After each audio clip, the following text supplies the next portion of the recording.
Are you ready to break free from the doubts and limits holding you back? Welcome to Embrace Your Value, where therapy meets coaching to help you unlock your true worth and take control of your life. Hi, I'm Kristin, a trauma therapist dedicated to helping you heal, break old patterns, and reclaim your power. And I'm Jen, your support coach, here to show you how to set fierce boundaries, embrace self-compassion, and step boldly into the life you deserve. So whether you're stuck in self-doubt or feeling lost, know this: your value isn't up for negotiation. It's time to own it. Every week, we tackle real issues that challenge, inspire, and empower you to live with purpose and confidence. So grab your favorite drink, take a deep breath, and let's get started. Because you're not here to play small. It's time to embrace your value. I want to tell you about a moment that changed how I think about courage.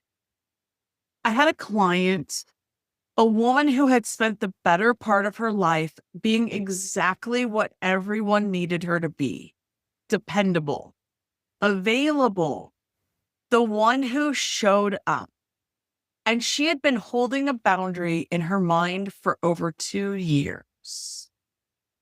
She knew what she needed to say. She knew the relationship required it. And every time she got close, she pulled back.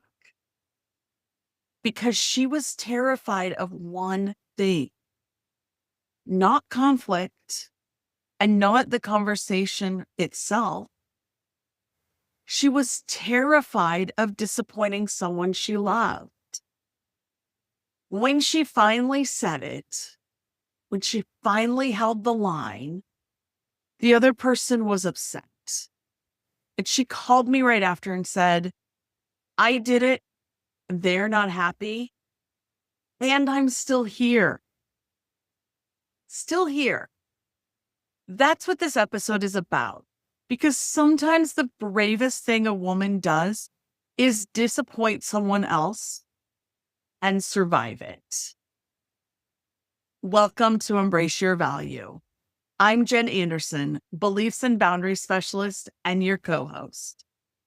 And I'm Kristin Burris, trauma therapist. Today, we're talking about one of the most quietly terrifying things a person can do: disappointing someone else on purpose. As in, knowing it's going to happen, doing it anyway, and learning to be okay with it. This is something I work with constantly in my coaching practice. And what I found is that for a lot of women, the fear of disappointing others is not just uncomfortable. It's genuinely one of the primary things that keeps them stuck. And there are very real psychological reasons for that, which we're going to get into. But first, Jen, let's name what we're actually talking about. Yeah, let's start with the stories, because I think this topic can feel abstract until you recognize yourself in it. I worked with a woman who stayed in a friendship for 6 years past the point where it was healthy, because she couldn't bear the idea of the other person's feelings being hurt. I've also worked with a woman who said yes to hosting every single family holiday for 11 years straight, exhausted and resentful every year, because she was afraid that if she said no, her family would think that she didn't love them. I also worked with a client who kept a business partnership that was actively costing her money and her peace of mind, because her partner was going through a hard time and stepping back felt selfish. And here's what all three of those women had in common: they weren't weak, they weren't passive, In every other area of their lives, they were and are remarkably capable. But when it came to the possibility of letting someone down, someone they cared about, something in them went into full shutdown mode. The fear before that kind of conversation is real. It's physical. Your chest gets tight. You rehearse it 100 times. You look for an exit. You wonder if maybe you're being too sensitive, too selfish, just too demanding. And I really want to say this clearly. Fear doesn't mean you're wrong. It means you're human. And it means you care.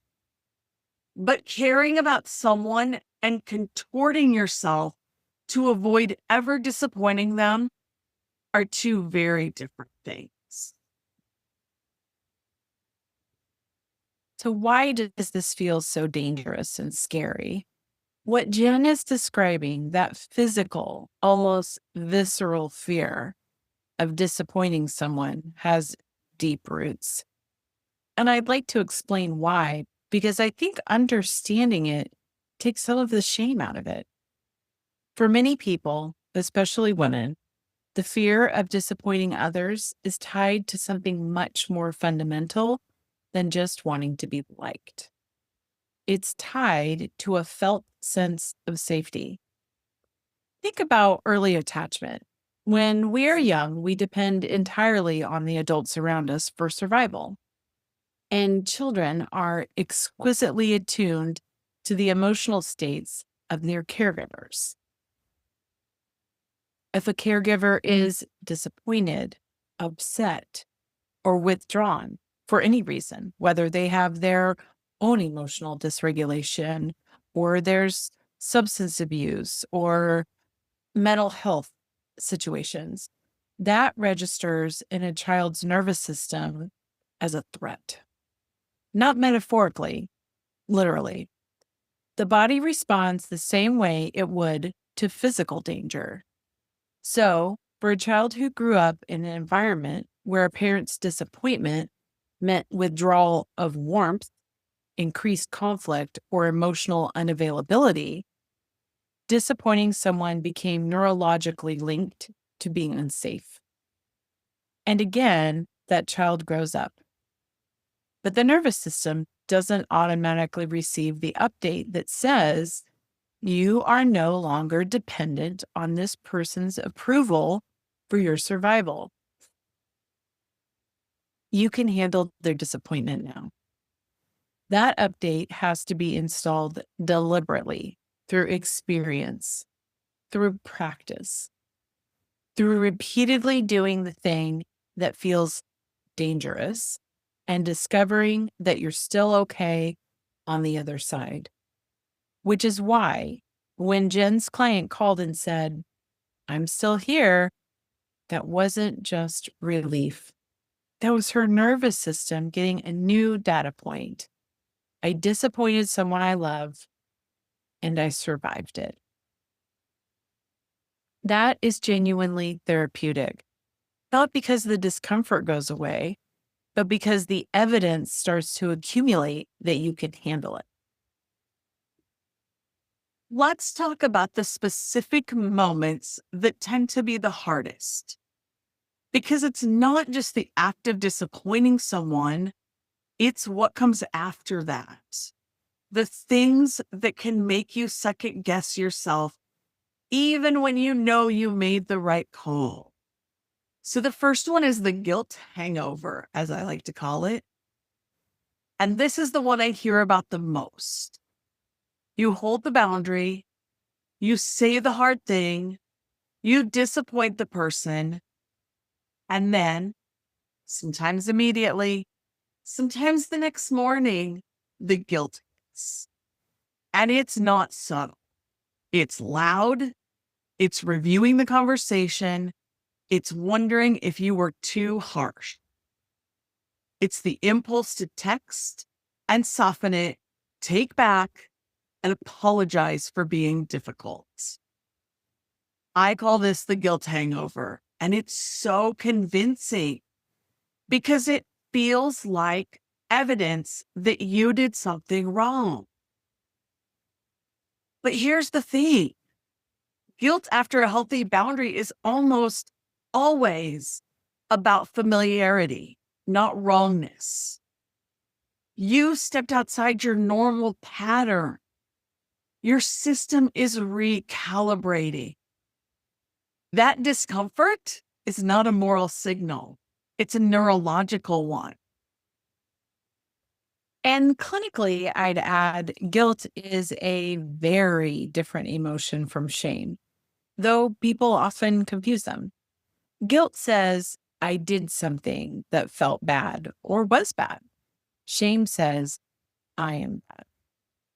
When the guilt hangover hits, which I love, guilt hangover, I like that. It's worth asking which one is actually speaking, guilt or shame. Because if what's underneath is shame, a belief that you're too much, too selfish, too demanding, that's worth looking at more carefully. That's often an older story, not an accurate read of the current situation. So, what do we do when people push back? This is the moment that undoes a lot of people. You hold a limit and the other person doesn't accept it gracefully. Most of the time they don't, by the way. They argue, they guilt trip, they go quiet in a way that feels punishing. They tell other people, they escalate. And suddenly the part of you that was feeling solid starts to wobble because the pushback feels like confirmation that you were wrong. From a therapeutic standpoint, I want to normalize something. Pushback is almost always about the other person's discomfort, not about the validity of your boundary. Systems resist change. People who have benefited from your people pleasing will often, consciously or not, try to restore the old dynamic when you try to disrupt it. That resistance is not a verdict on you. It's actually, in many cases, evidence that the boundary was necessary. Absolutely. And I tell my clients, if no one ever pushes back, you might not be holding real boundaries yet. Pushback is part of it. And learning to stay steady in the face of it, not rigid, not unkind, but steady, firm, that's the work. So let's talk about learning how you can handle your emotions. Because I think this is one of the deepest shifts, and it takes time. So many of the women that I work with have an unconscious belief that they are responsible for other people's emotional experiences. That if someone is upset, their job is to fix it. That if someone is disappointed, they caused harm and need to repair it immediately. And that belief turns other people's emotions into an emergency. Every frown, every silence, every fine that doesn't sound fine becomes something to manage, something to resolve, something to make go away. Part of stepping out of that pattern is learning, really learning in your body, not just intellectually, that other people's emotions belong to them. You can care about someone's feelings without being controlled by them. That you can sit with someone's disappointment without immediately trying to undo it.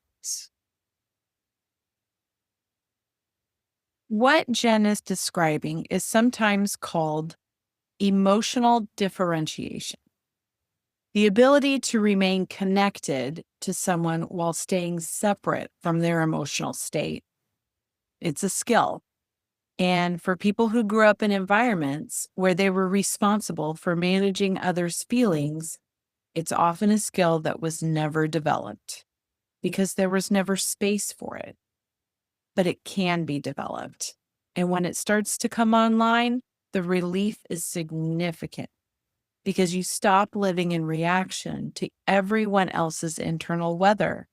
You get to have your own.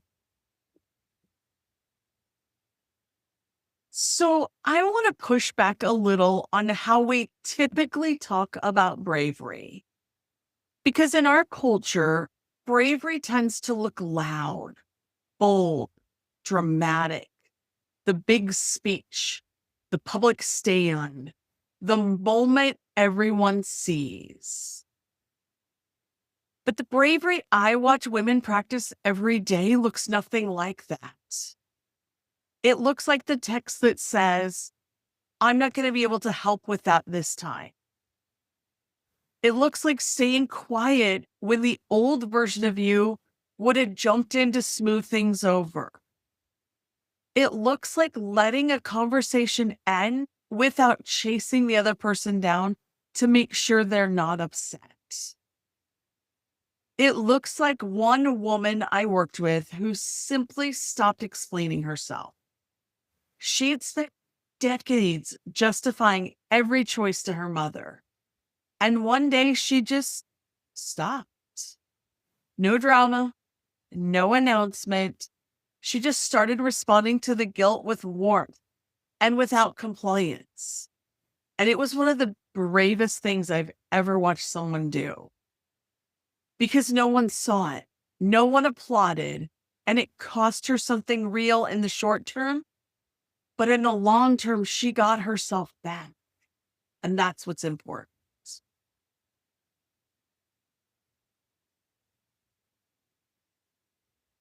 Absolutely. I want to spend a moment on what it actually costs to never disappoint someone or anyone, because I think we underestimate it. The obvious cost is exhaustion. When you're managing everyone's emotional experience around you, you're doing an enormous amount of invisible labor, constantly scanning, constantly adjusting, constantly suppressing your own reactions to keep the peace. That is a full-time job on top of your actual life. And it is depleting in ways that don't always show up as obvious burnout. Sometimes they show up as low-level resentment that you can't quite name, or even a flatness, maybe a sense that you've lost something but not sure what. There's also a cost to your relationships. The people in your life who only know your performed self, they don't actually know you. They know the version of you that's been curated for their comfort. And while that might feel safer, it also means you're never truly known. And that is a particular kind of loneliness. And finally, and I think this is the one that lands hardest, there's a cost to your sense of self. Because every time you override what you actually need in order to keep someone else comfortable, you are sending yourself a message. What I need doesn't matter enough to protect. And if you hear that message enough times, unfortunately, you start to believe it. So let's get practical. Here are 3 things to work with this week. And Kristin, I just want to say this before we jump into the tools, but something that hit me as you were talking, another cost to always wearing somebody else's emotions and owning, that's what I call wearing somebody else's emotions or owning their emotions, is that honestly, you're taking away a lesson from them. You're not helping them, you're enabling them to continue the behavior. And you could possibly be taking away a lesson that they need to learn by dealing with their own emotions. So it's not helpful for you, and it's really not helpful for them. I just wanted to throw that out there because that hit me too, that I was like, we didn't even bring that up. No, I agree. That's a good one for sure. Yeah. Yes. We are impeding other people from learning their own types of lessons. I agree. Yeah. 100%. All right, let's jump into the tools. Number 1 is the audit question. This is your writing prompt for this week. Set aside 10 quiet minutes and answer this. Who am I afraid to disappoint? And what is that costing me or even them? If you know something about them, you might know what it's costing them. Be specific. Write the actual name. Write what you're doing or not doing because of that fear. And write what it's costing you or them in time, energy, resentment, or self-respect. And I would venture it's costing you both something. So there might be more than one. You don't have to do anything with the list yet. Just getting it out of your head and onto paper makes it real. And real is where the work begins. So, tool number 2, name the feeling. Don't act on it. The next time you feel the guilt hangover coming, after a boundary, after a hard conversation, after saying no, try this before you act on it.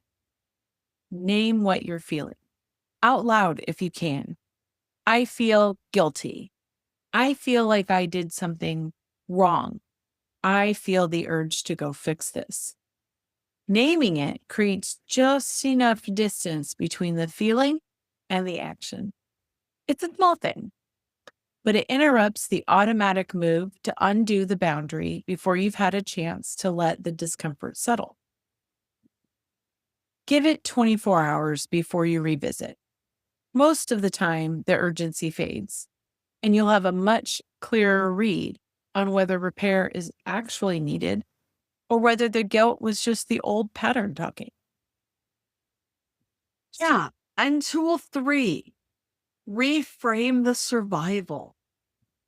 After the next hard conversation, after you disappoint someone and they react, I want you to notice one thing. Are you still here? Did you survive it? Is the world still standing? Are you okay?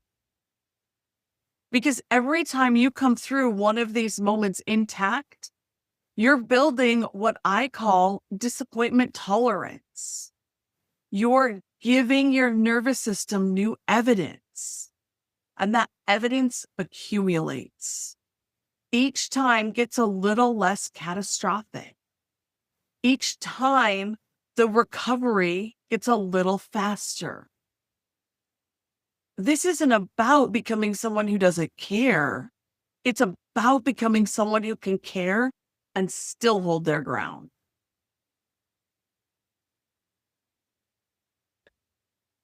We started today with the idea that sometimes the bravest thing a woman does is disappoint someone else and survive it. I want to add something to that. Survival isn't just about getting through the discomfort. It's about what you find on the other side of it. Because when you stop organizing your life around other people's comfort, you create space to figure out what you actually think, what you actually want, what you are actually willing to do, and what you're not. And that space is where you start to come back to yourself. If you've been carrying the weight of never disappointing anyone, I want you to know that weight was never meant to be yours alone. And putting some of it down is not a betrayal of the people you love. It's an act of honesty with them and with yourself. We'd love to hear from you this week. Answer the question, who are you afraid to disappoint? And what is it costing you? And send it to us. You don't have to share names, just the cost. We may talk about it in a future episode. Thank you so much for listening. We'll see you next week on Embrace Your Value. Thank you for being here with us today. If today's episode hit home, don't just keep it to yourself. Subscribe, leave us a review, and share this episode with someone who needs to hear it. Because everyone deserves to know their worth.